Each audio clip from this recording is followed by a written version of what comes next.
নমস্কার।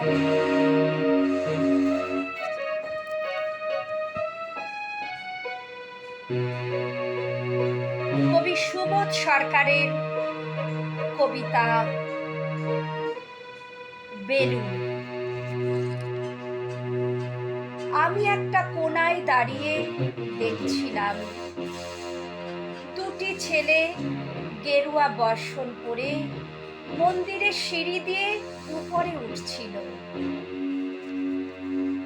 এত মন দিয়ে আমি কাউকে সিঁড়ি স্নেহ করতে দেখিনি। এত ভালোবাসা দিয়ে আমি কাউকে সিঁড়ি থেকে ধুলো মুছতে দেখিনি।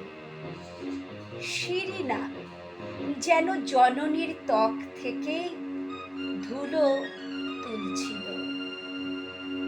এভাবে সিঁড়ি থেকে ধুলো মুছতে আমি কোথাও দেখিনি। স্থিতপ্রজ্ঞ মহারাজকে জিজ্ঞাসা করলাম, ছেলে দুটি কে? মহারাজ মৃদু হেসে বললেন, একজন নিউক্লিয়ার ফিজিসিস্ট, আরেকজন IBM এর 6 লাখ টাকার চাকরি ছেড়ে এখানে এসেছে সিঁড়ি ধুতে। যে সিঁড়ি দিয়ে মানুষ ওপরে ওঠে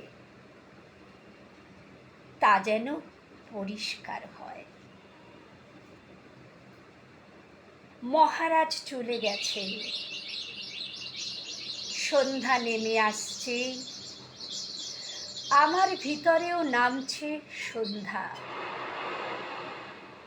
সারা পৃথিবীতে এত সিঁড়ি, এত সিঁড়ি, সিঁড়িতে সিঁড়িতে এত দাগ, এত ধুলো, এত অপমান। আরতি শুরুর আগে